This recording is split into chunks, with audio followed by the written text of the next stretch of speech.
नमस्कार, मैं हूं आशीष चित्रांशी और आप देख रहे हैं द न्यूज लॉन्चर।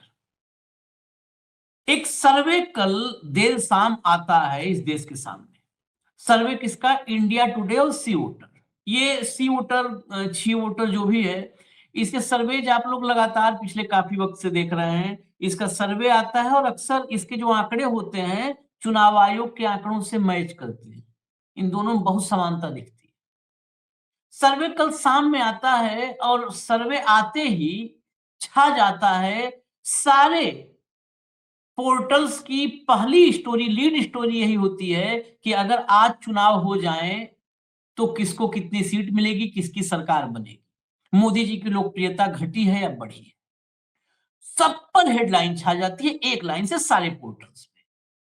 टेलीविजन की भी हेडलाइन बन जाती है तत्काल। ये सर्वे 8 दिसंबर से 21 जनवरी के बीच करवाया गया, जो बताया जाता है। बाकी तो सर्वे कैसे होते हैं वो आप लोग को नहीं पता होगा, लेकिन हम लोग को खूब पता है। 8 दिसंबर से 21 जनवरी के बीच सर्वे होता है। इस सर्वे का नतीजा भी आपको दिखा रहे हैं। बस ये बता दूं, जो 8 दिसंबर से 21 जनवरी का फेज है, इस दौरान देश में क्या क्या हुआ। इस देश का जेनजी लाखों की संख्या में इस देश के 100 से ज्यादा शहरों में सड़कों पर था। लाखों की संख्या में 100 से ज्यादा शहरों में। और वो राहुल गांधी या तेजस्वी या अखिलेश ममता बनर्जी को नहीं गाली दे रहा था, वो मोदी को दौड़ा रहा था। वो रौद्र रूप था उसका, वो आग बबूला था। आग बबूला था वो, जो जो शब्द इस्तेमाल कर रहा था आप सुन नहीं पाएंगे। बहुत लिमिटेड उसमें से हमने आपको दिखाया है। ये वही दौर था। ये वक्त वो था जब उत्तराखंड के पहाड़ों पर गर्मी आ गई थी। हजारों लोग उत्तराखंड के गलियों गलियों में सड़कों पर थे। किसके खिलाफ? भाजपाई वीआईपी के खिलाफ, भाजपा के व्यभिचारियों के खिलाफ। ये वो दौर था जब मध्य प्रदेश में इंदौर में दूषित पानी, जहरीला पानी पी के लोग मरे और हजारों लोग सड़कों पर नजर आए। ये वो दौर था जब महाराष्ट्र में 200 किलोमीटर तक किसान कूच किया, मार्च किया। ये वो दौर था जब मनरेगा के खिलाफ, मनरेगा में जो खेल किया मोदी ने, उसके खिलाफ मजदूर और कांग्रेस मिल करके देश भर में प्रोटेस्ट कर रहे थे।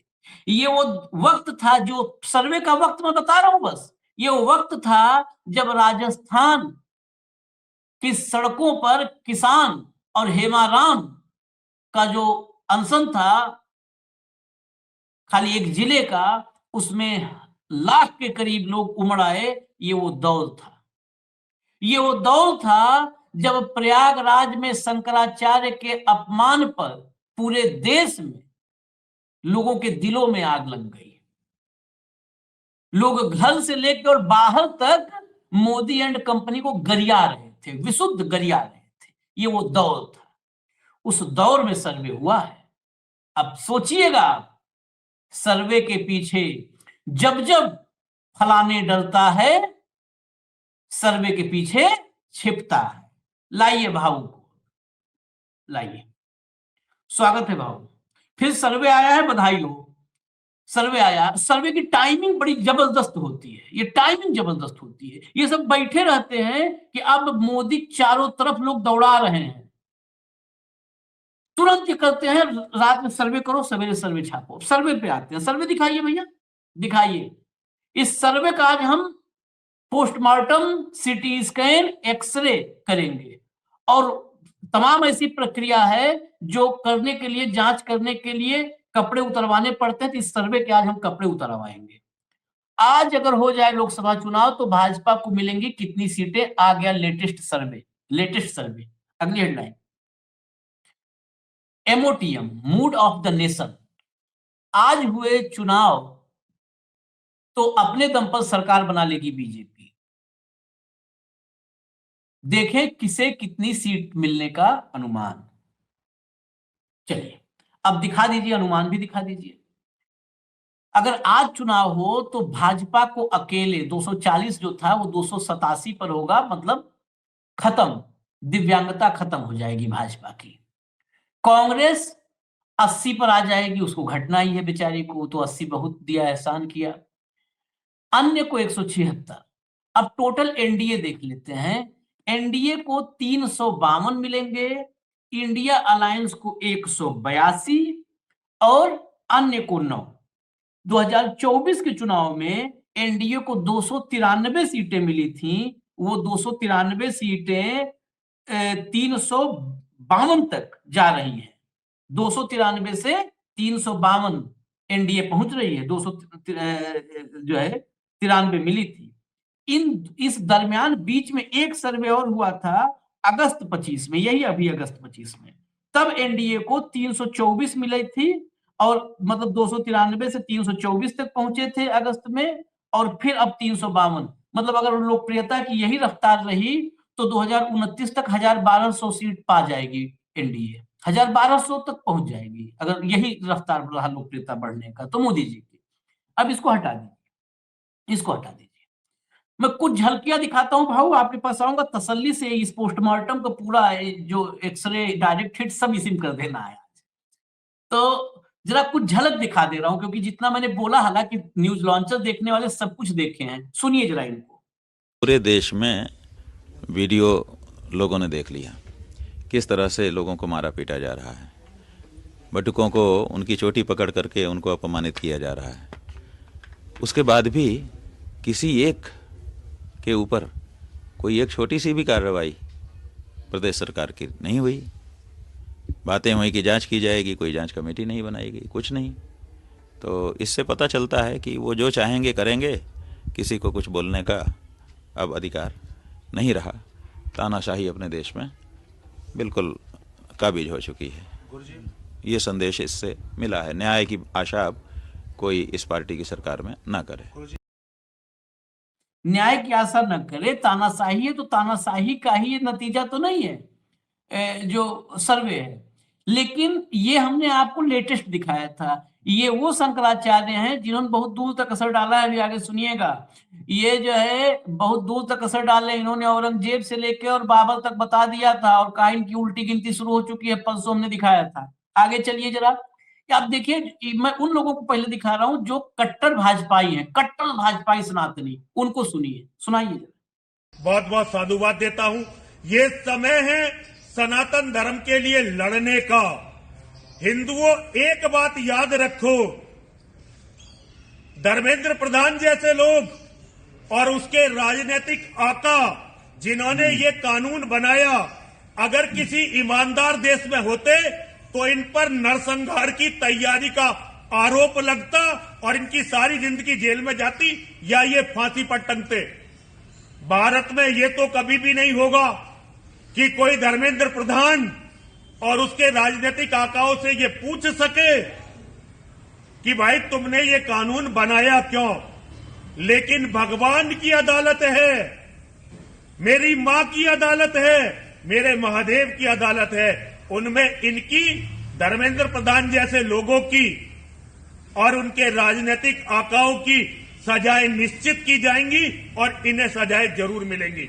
हर हर महादेव, हर हर महादेव, हर हर महादेव। ये सब वो लोग हैं जो मोदी जी के लिए और इस सरकार को लाने के लिए बहुत गहरे तक काम किए। अगला चलिए, सुनिए और देखिए, देखिए भाव देखिए।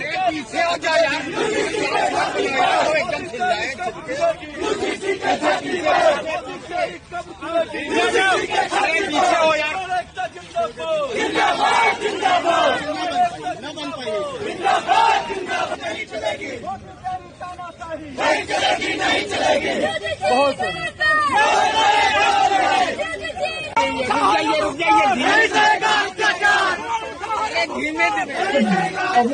ये तो 3 घंटे चला दे, खाली विजुअल चलता रहेगा, हटा दीजिए। मोदी तेरी कब्र खुदेगी यूजीसी की छाती पर। जेएनयू में जब ये नारा मोदी तेरी कब्र खुदेगी लगा था तो संसद में किरण रिजिजू, मतलब संसद में मामला उठा, देशद्रोही बताए गए। जब एक बार एक जो है प्रोटेस्ट में कांग्रेस की एक नेता ने, रामलीला मैदान की रैली में आते हुए कांग्रेस की कथित नेता ने जयपुर के, राजस्थान की, बोल दिया मोदी तेरी कब्र खुदेगी, तो संसद में जमकर हंगामा हुआ, किरण रिज्जू उछल उछल गए।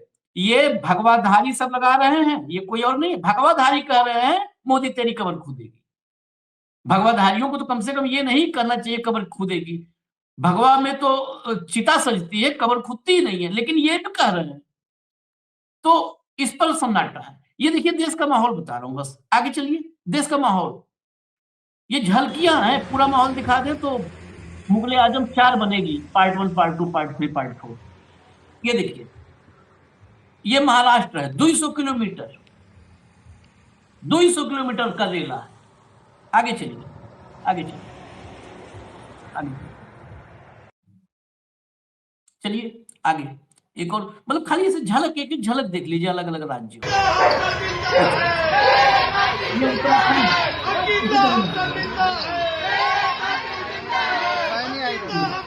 देहरादून पट गया था, पूरा देहरादून पट गया था, मुख्यमंत्री घर के पर ट्वीट किया था। चलिए आगे चलिए, आगे चलिए, आगे चलिए।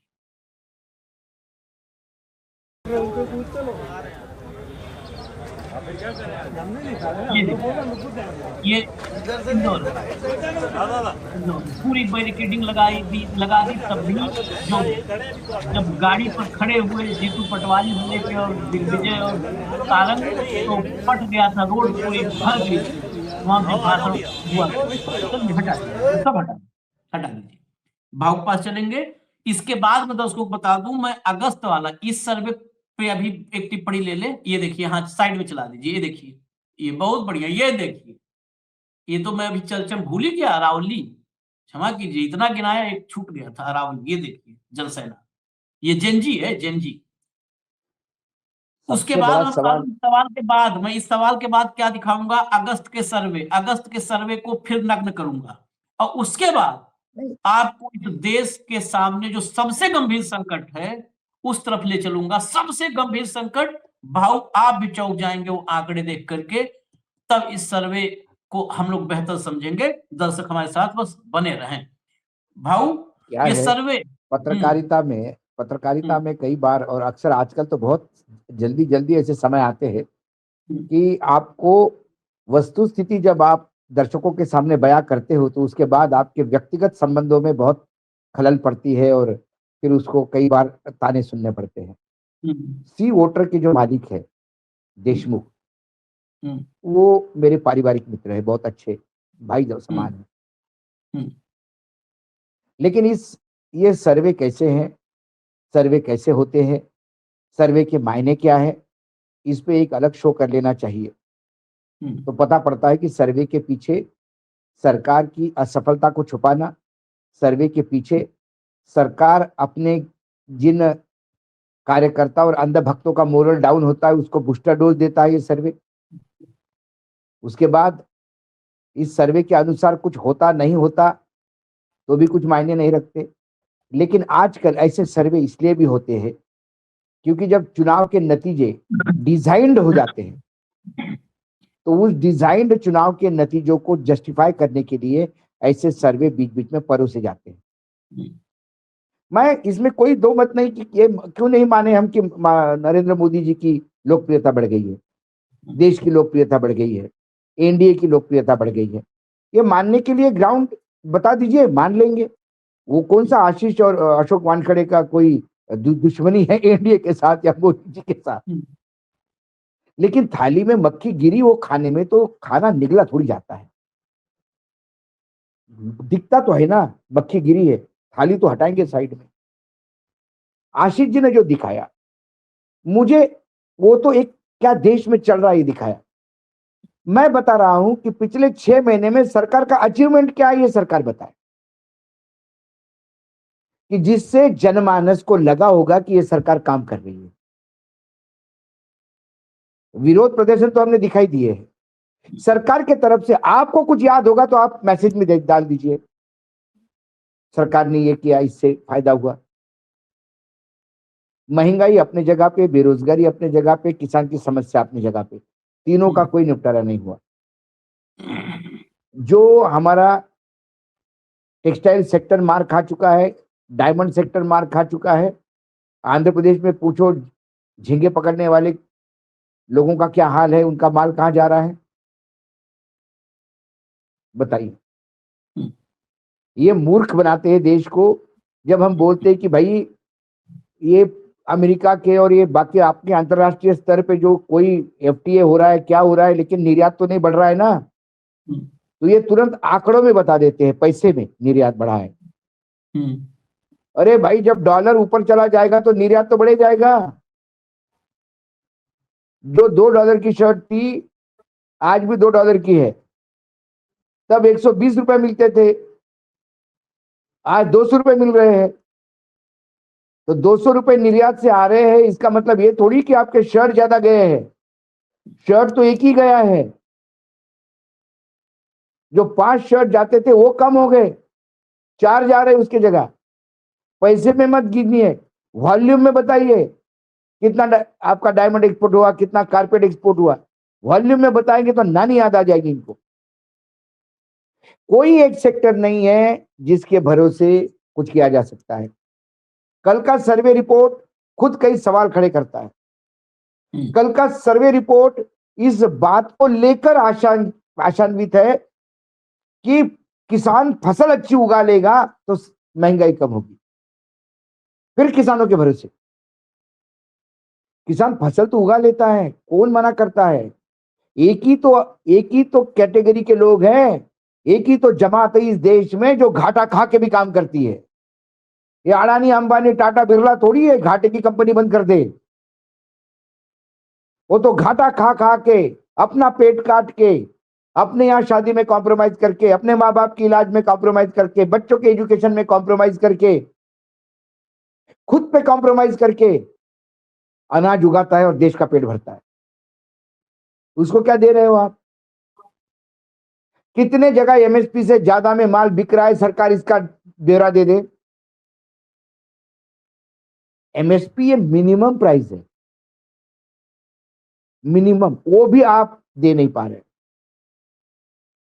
फर्टिलाइजर का शॉर्टेज है, बीज का शॉर्टेज है, भंडारण की व्यवस्था नहीं है, रोड की हालत बुरी है, 24/7 इलेक्ट्रिसिटी नहीं मिलती है, इरिगेशन का पानी नहीं मिलता है। ये तो किसान का हो गया। विद्यार्थियों की देखिए आप क्या दशा है।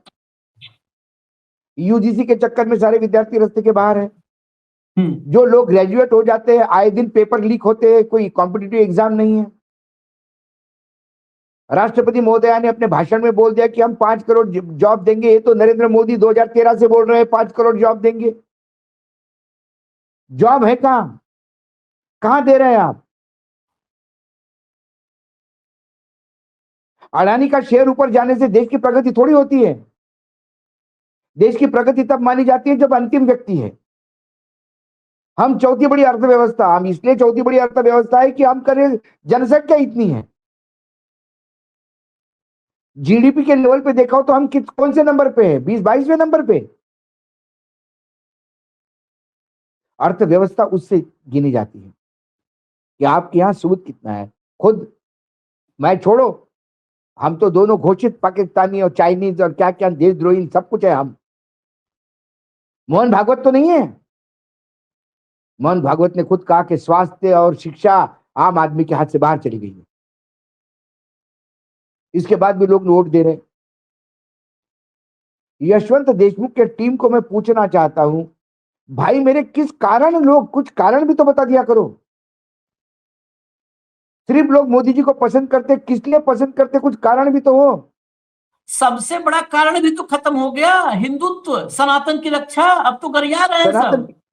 मैं बता रहा हूं आशीष जी, देशमुख मैं साहब, पिछले 3-4 दिनों से हाँ, जो फोन अटेंड कर रहा हूं हम्म, वो विदेश से आ रहे फोन। कोई ऑस्ट्रेलिया से आ रहा है, लंदन से सबसे ज्यादा फोन है, इंग्लैंड से। वो अंधभक्त है जो मुझसे गाली देते थे, हम लोगों को बुरा कहते थे। जब सारी कम्युनिटी इकट्ठा होती थी तो वहां वाद विवाद होता था। तो वो न्यूज लॉन्चर पर अशोक वानखेड़े बोले, अरे वो फ्रॉड आदमी है, हमेशा ही खिलाफ बोलते रहता है। उन लोगों ने फोन किए, हम अशोक जी आपसे माफी मांगना चाहते हैं। मतलब मैंने क्या सर, मैं तो जानता भी नहीं, आपको पहली बार बात कर रहा हूं। अरे यहाँ पे हमने बहुत आपको गलत भला बुरा कहा। लेकिन एक समझ में आ गया, ये तो सरकार तानाशाह की है, ये तो हिंदू हिंदू को सबको मूर्ख बनाया, हम सब मूर्ख बन गए। जब शंकराचार्य पीटने लगे और मंदिरों में पुजारी पीटने लगे, अभी बचता क्या है? ये तो कांग्रेस के समय भी नहीं होता और अंग्रेजों के समय भी नहीं हुआ था। ये उनके शब्द हैं। ये लोग जाने चाहिए कैसे भी करके, मतलब कि जाने, हमारे तुम्हारे श्राप से नहीं जाते, मेरे कहने से नहीं जाते, ये तो इस देश के लोकतंत्र में जाना पड़ता। जब मैंने बोला जब जनता निकालेगी, तो मुझे कहते हैं कौन सी जनता की बात कर रहे हैं आप? ही तो बता रहे कि जनता वोट देने के बाद भी कुछ फर्क नहीं पड़ता। आजकल सब हाईजैक किया गया हुआ है, मतलब मान रहे हो ना। मैं बता दूं आपको, ये शंकराचार्य वाला जो इशू है, ये अक्रॉस, क्योंकि बाहर जो भारतीय है वो हिंदुत्व से जुड़ा हुआ है, वो आहत हुआ है दो जगह से।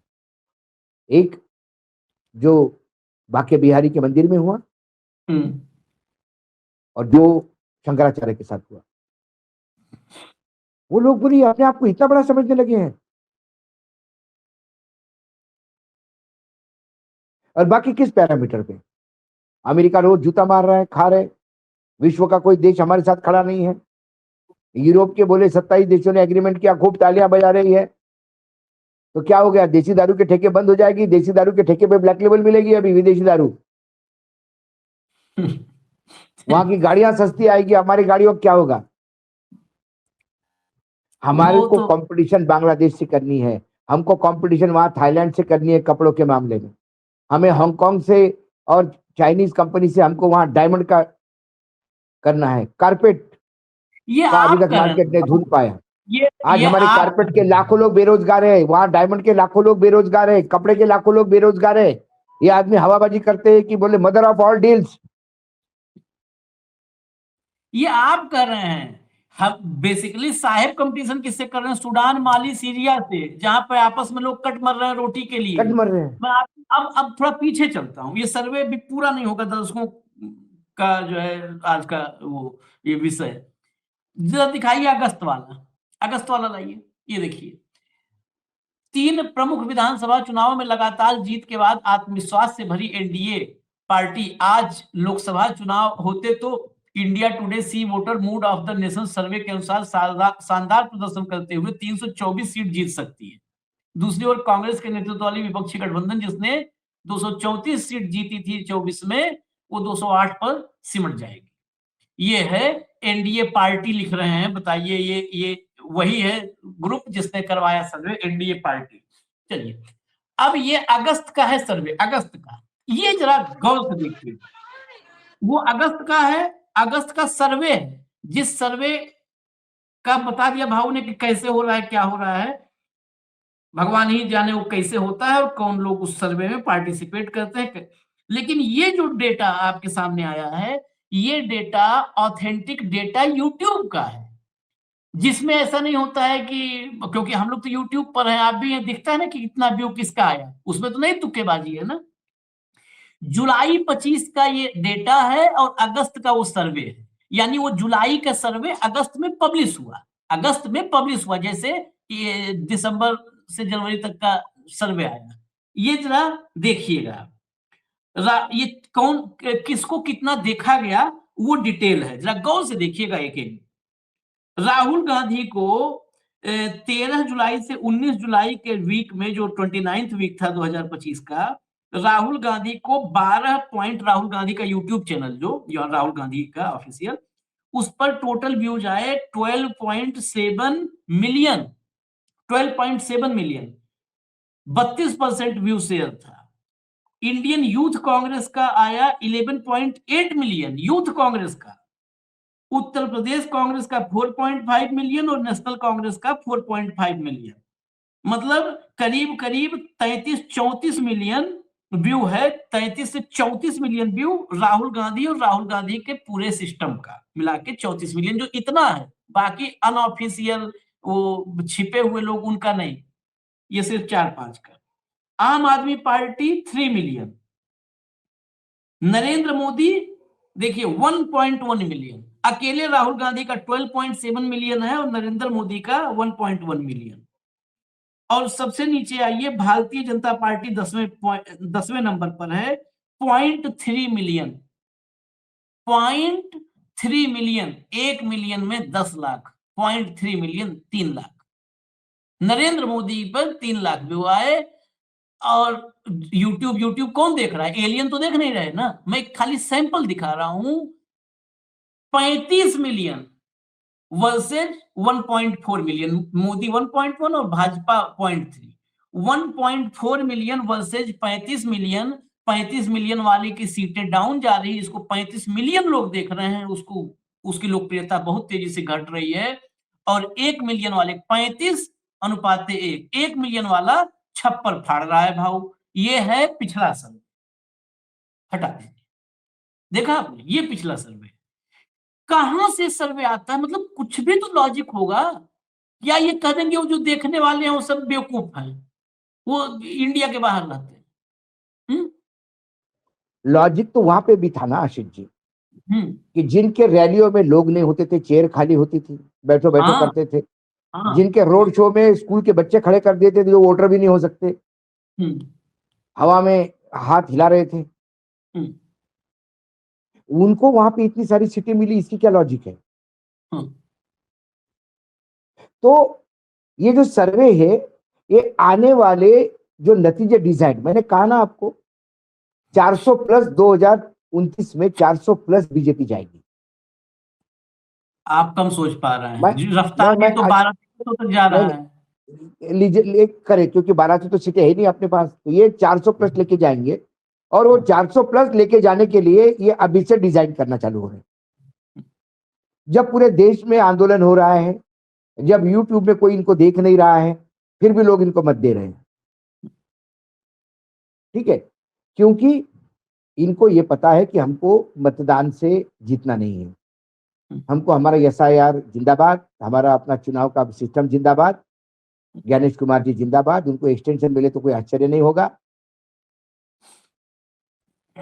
तो सवाल ये है, इसको जस्टिफिकेशन करने के लिए ये, इसीलिए ये सब बाकायदा ये जब रिलीज होता है एक चैनल पे, तो कई समय विचार और जो पेड़ जितने भी, भाई ऐसा थोड़ी है कि उधर भी एक यूट्यूब पे और सोशल मीडिया पे एक बहुत बड़ी जमात है जो हर महीने पेमेंट ले रही है।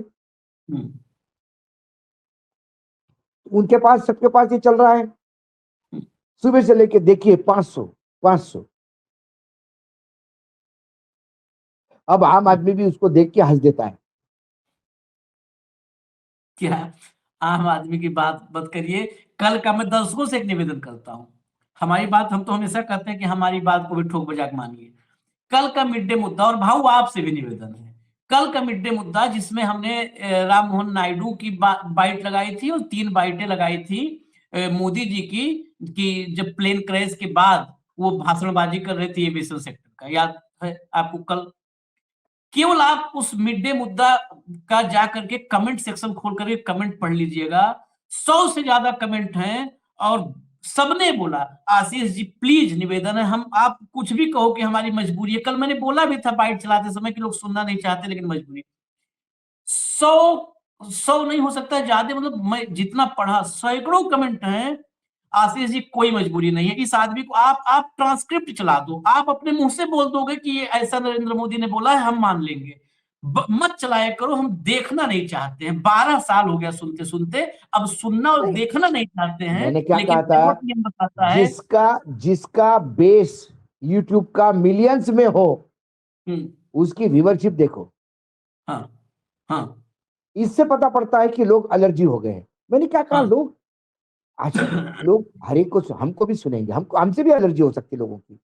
हाँ। रोज ही झूठ परोसूंगा तो 1 दिन 2 दिन 3 दिन 4 दिन 10 दिन बाद लोग कहेंगे कि अरे कुछ नहीं, आके फौकना नहीं मारती, बस ये आके यहाँ पे कुछ भी बोल देता है, इसको कोई अक्ल तो है नहीं। इसलिए कई बार हम खुद कहते हैं कि ऐसा क्यों हो रहा है। कई सवाल है जो हमारे पास भी जिसके जवाब नहीं है। इस सिस्टम से कैसा लड़ा जाए, नहीं है जवाब हमारे पास। अब लोग पूछते हैं कि आप बताओ क्या करना चाहिए। मतलब जो जो काम में लगा है वो काम करना चाहिए। हम पत्रकार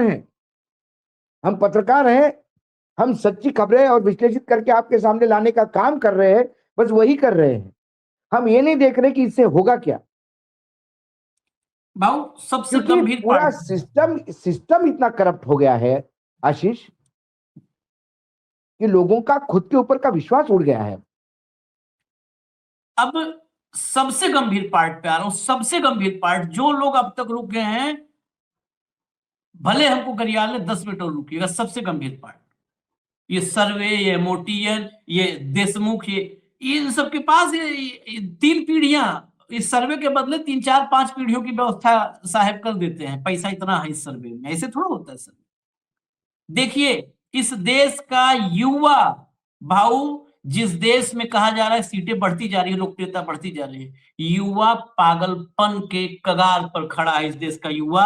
और ऑथेंटिक रिपोर्ट लेके आ रहा हूं, इसी कार्यक्रम में मैंने जानबूझ के इसको जोड़ा है। इस देश में सर्वे करने वाले डूब मरो चुल्लू भर पानी में, और ये सरकार डूब मरे चुल्लू भर पानी में। लाइए स्क्रीन पर। और ये किसी अखबार, मतलब ये नहीं है कि इनकी रिपोर्ट है, ये ऑथेंटिक रिपोर्ट मैं आगे बता रहा हूं। भारत में संकट, किसके चक्कर में बर्बाद हो रही जवानी, एक्सपर्ट्स ने भी दे डाली ये चेतावनी। हेडलाइन पर मत जाइए, आगे खबर के भीतर चलिए। भारत के लिए खतरे की घंटी है, देश में मानसिक सेहत अब बूढ़ों तक ही नहीं रहा, यह परेशानी अब स्कूली और कॉलेज के छात्रों और युवा पेशेवरों के बीच भी फैल रही है। अब महत्वपूर्ण लाइन देखिएगा, भारत में लगभग 60% मानसिक विकार 35 वर्ष से कम आयु के लोगों को प्रभावित कर रहा है। मतलब आज की तारीख में मानसिक विकार, आप लोग सोचेंगे बहुत लोग खबर में कि अरे कितना 1 लाख में एक को होता, 1 लाख में जो है 60,000 निकलेंगे अगर प्रॉपर चेकअप हो जाए इस देश में। हो सकता है आज की तारीख में 90,000 निकला हुआ है।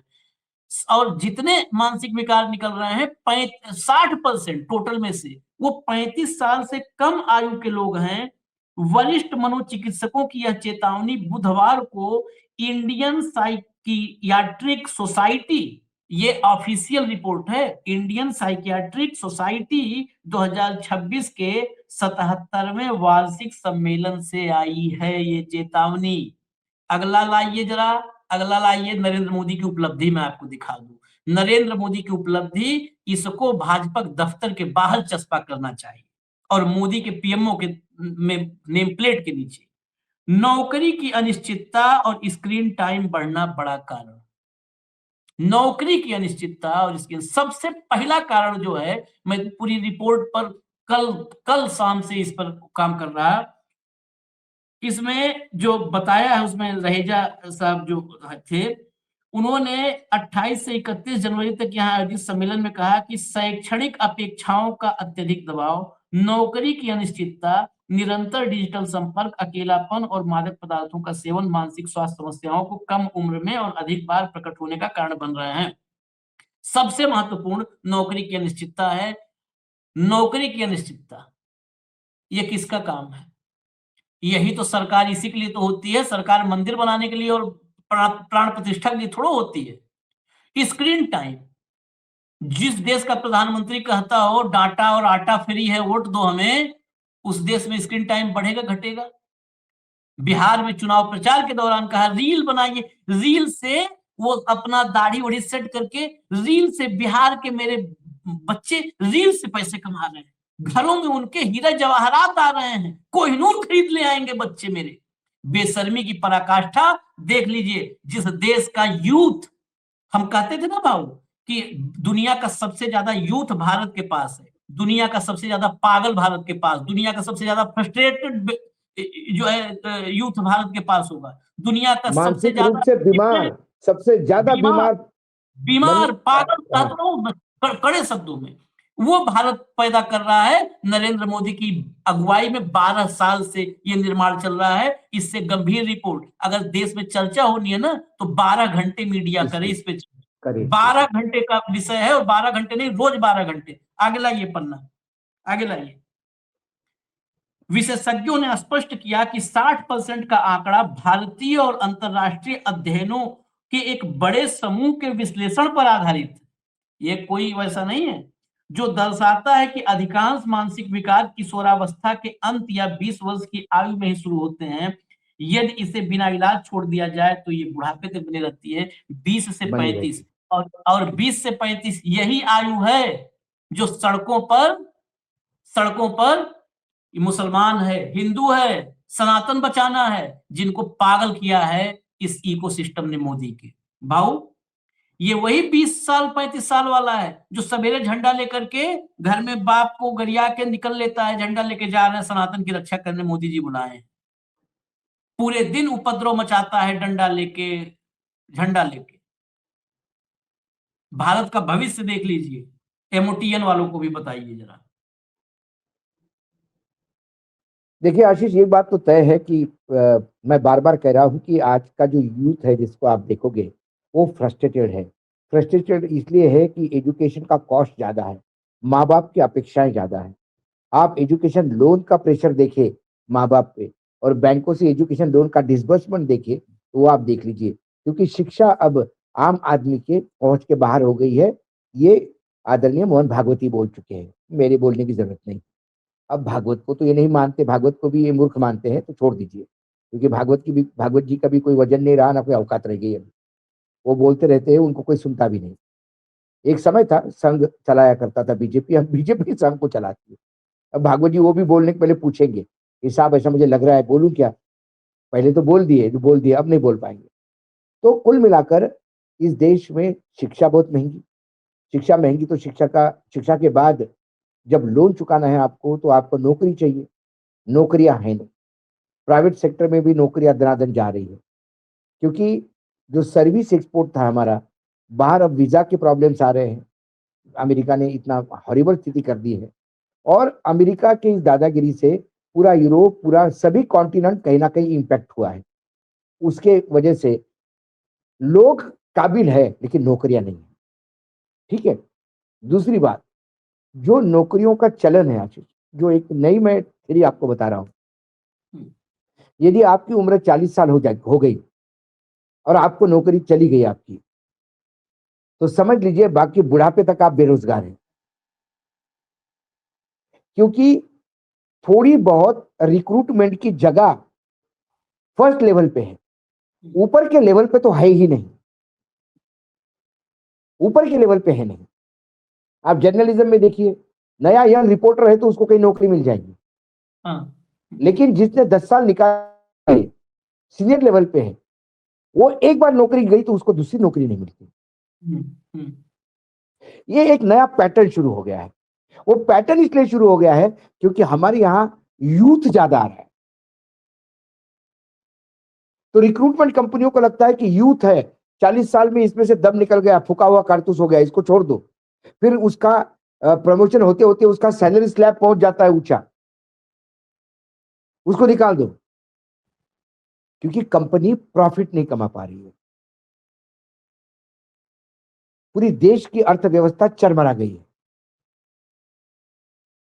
Complete collapse. ये कंप्लीट कोलैप्स है। छोड़ दीजिए आर्थिक सर्वेक्षण वगैरह वगैरह, ये सब आंकड़े हैं, और इन आंकड़ों पे जिस दिन बैठेंगे उस दिन इन आंकड़ों को नंगा करने में टाइम नहीं लगेगा। अभी अगर करना हो कार्यक्रम का ड्यूरेशन बढ़ जाएगा। आईएमएफ ने इंडियन डेटा को, मेरे पास 3 दिन पुरानी रिपोर्ट है, खबरों के बीच में छूट जाती है, 3 दिन पुरानी फर्जी डेटा बोला, ग्रेड 3 सी ग्रेड में रखा है, इंडियन ग्रेड में डेटा रखा है। सी में रखा है। इंडियन इकोनॉमी पे जो डेटा दिए गए ग्रेड सी में आईएमएफ ने रखा है, इंटरनेशनल क्योंकि मॉनेटरी वो सी ग्रेड में इसलिए रखा है कि वो बोलते विश्वसनीयता लायक नहीं है ये डेटा। कौन करेगा? अब ये सी वोटर का सर्वे, कौन डेटा इसको एक्सेप्ट करेगा? पूरे देश में कुछ ऐसा हुआ नहीं और एकदम 350 सीटें दे रहे हो आप। क्या हुआ ये तो बताओ, जस्टिफिकेशन तो होता है कि ये हुआ। आप बोलिए शंकराचार्य को पीटा, मंदिरों में घुस गए मंत्री लोग, पुजारियों को पीटा तो लोग खुश है। इस देश को धर्म में मानने वाले कोई लोग, धर्म पे लोग पॉपुलरिटी बढ़ती है तो हम बोलेंगे। किसान जब अपनी जान देने पे तुले हुए, और महाराष्ट्र का एवरेज 6 का रोज का है, आप वो कहो कि भैया लोग सोच रहे कि अच्छा होगा, लोग मर रहे भैया इसलिए लोग टिकट दनादन दे रहे हैं। एविएशन में क्या हालत हो गई आप देख ही रहे हो, क्या टिकट्स हो गए हैं। रेलवे के टिकट, जितने वंदे भारत ये वंदे ये और उसका ये, जितनी जितनी नई ट्रेनें आ रही है, टिकट देखिए। आम आदमी के पहुंच, इनकम कम हो रही है, खर्चे बढ़ रहे हैं। चलिए, आज किसी को बेटी को शादी करनी हो तो मंगलसूत्र लेने लायक आदमी नहीं रहा है। एक मंगलसूत्र से शादी होती है सनातनी धर्म में। अरे अब बिल्कुल एक मंगलसूत्र भी अभी मुश्किल हो गया है, नॉट रीचेबल हो गया वो, अब आउट ऑफ रीच है उनके आउट ऑफ पहुंच रीच हो गया है वो। सरकार को डेटा कुछ के भी जमाने में कहो, not- सरकार को जब भी कुछ कहो तो इस जगह की सारी सेवाएं बंद हुई है, डेड पड़ा हुआ है सरकार। सिर्फ सरकार लॉलीपॉप देती है। 2047 में क्या हो गया? अरे 27 का नहीं पता अभी, 2047 में तो तुमने लिया हुआ कर्ज देना पड़ेगा। 2047 की सरकार चिल्लाएगी तुम्हारे नाम से। 2023 में इस आदमी ने 50 साल के बॉन्ड लिए जो 2073 में मैच्योर होंगे, ये तो नहीं रहेंगे। मैं एक ये रहेंगे लाइन सिर्फ, और राजनाथ सिंह जी को लगता है कि ये 150-200 साल जिएंगे इसलिए रहेंगे। राजनाथ सिंह जी को इसलिए नहीं लगता है, राजनाथ सिंह जी को इसलिए लगता है कि वो रहे, कम से कम बरकरार रहे। चार्वाक ने कहा था यवत जीवेत सुखम जीवेत ऋणम कृत्वा घृतम पीवेत, उसका थोड़ा सा वही है फलसफा, लेकिन थोड़ा सा चेंज किया है। यवत जीवेत फ्रॉड करके जीवेत, और ऋणम कृत्वा मौजम करेत, कुर्सी अपनी बचा कर रखो, हाँ, मौज करो। कर्ज जब तक लेकर घी खाने वाले, कर्ज लेकर खीर खाने वाले ये सुख मानसिकता से के नहीं, लोग फ्रॉड यदि करके देश चला जीना। रहे हो तो देश को गर्त में जाना है। फर्जी आंकड़ों पे मत जाइए। आज मेरा फिर इसी चैनल से मैं सी वोटर के मेरे मित्र, मेरे भाई देशमुख को फिर एक बार कहता हूं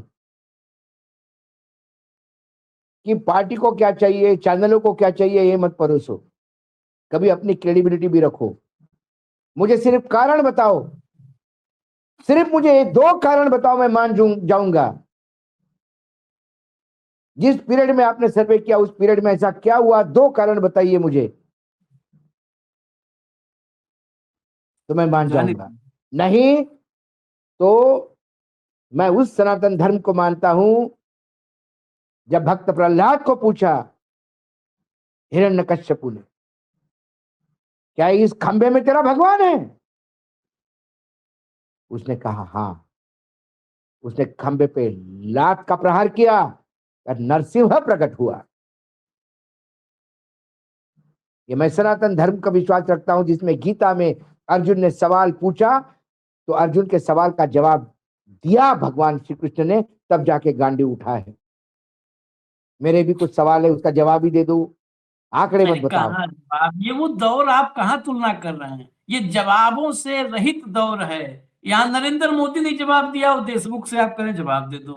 वो गुप्ता एक ने सर्वे वाले गुप्ता ने ट्वीट किया था, पेमेंट नहीं आया था, याद है ना? हाँ ट्वीट किया हाँ, था तत्काल, नहीं नहीं, तत्काल आठ मैं मिनट के अंदर ट्वीट यशवंत भाई को तो पूछ सकता हूँ, क्योंकि मेरे व्यक्तिगत संबंध है।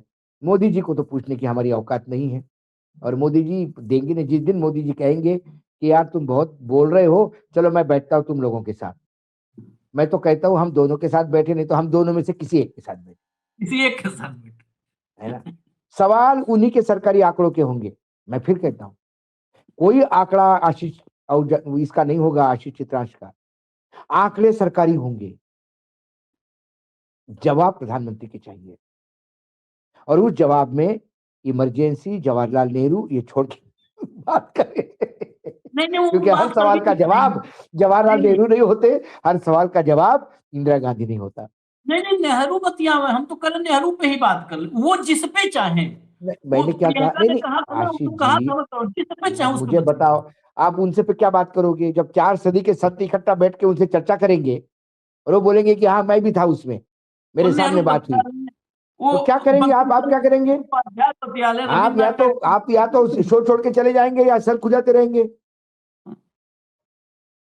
और ऐसे को फिर ऐसे ही जवाब होता है। जब हम एक चैनल पे थे, जब ये बात हुई थी 3 सदियों के संतों को इकट्ठा करने के लिए, हाँ, तो एंकर ने पूछा अशोक जी ये क्या बोल गए? मैंने बोला सही बोल गए। बोले क्यों? मैंने कल लोकमान्य तिलक और महात्मा गांधी दोनों ही घर में चाय पीने आए थे मेरे शाम को, और उन्होंने मुझे कहा था कि हमारा बेटा नरेंद्र ऐसा बात करेगा, उसको हम ही बोल के आए। बोले यार अजीब बात करते हो, मजाक की बात करते हो, हम चैनल में लाइव जा रहे हैं अशोक जी, तिलक और गांधी। मैंने क्यों नहीं, जब ये 3 सदियों को लोगों को इकट्ठा बिठा सकता है तो मैं भी गांधी जी को चाय पिला सकता हूँ यार शाम को। इतना तो मोहलत मुझे भी दे दो, मेरे प्रधानमंत्री इतना झूठ बोलते तो मुझे थोड़ा बहुत तो मुझे भी बोलने दो। तो यदि उनके साथ आप शो करोगे जवाहरलाल नेहरू के बाद, तो बाहर आके आप कहोगे कि सही कह रहे थे, जवाहरलाल नेहरू कांग्रेस वो इंग्लैंड के एजेंट थे और वो चाहते थे वाइसरॉय रहे। अभी मोदी जी को तो पता ही भी नहीं, मैं अंदर की और बात बता देता हूँ। तो आप जवाहरलाल नेहरू पे उनसे बात न करें। मैं आशीष जी को न्यूज लॉन्चर को ही चलाते हुए देखना चाहता हूँ। आप मत जाइए, अनाथ हो जाएगा हमारा चाहत, क्योंकि उनसे बात करने के बाद आपको उन 60% लोगों में जाना पड़ेगा जो सर्वे बता रहा, मनोचिकित्सक, मानसिक, वो बहुत गंभीर विषय है, इसीलिए कार्यक्रम गंभीर लंबा हुआ है, गंभीर विषय है। उस गंभीर विषय है और उस गंभीर विषय पे मुझे लगता है आशीष जी एक शो और किसी मनोवैज्ञानिक को लेके बैठना चाहिए। और इसमें चला भले लोग देखे नहीं, छोड़ दीजिए कितने लोग देखते हैं, लेकिन जितने भी हाँ, लोग देखते हैं उसमें इसमें करना क्या चाहिए। देखिए वो उन्होंने सवाल इशू बताया, प्रॉब्लम बताया, सॉल्यूशन क्या है, ये किसी अच्छे साइकियाट्रिस्ट के साथ बैठ के हमें इस पे भी बताना होगा। थोड़ा सा दायित्व मुझे लगता है आप इस करते पे हैं, एक शो इसके जरूर करेंगे करिएगा। कार्यक्रम, इसको प्लान करेंगे और हमें इजाजत दीजिए। कार्यक्रम लंबा हो गया, उसके लिए क्षमा कीजिए, मजबूरी है, हम क्या करें, खबर छोड़ दें, ये देश पागल हो रहा है, ये ना बताएं आपको तो हम पागल हैं, तो माफ कीजिएगा, इजाजत दीजिए हमें। धन्यवाद भाऊ, बहुत बहुत धन्यवाद, नमस्कार।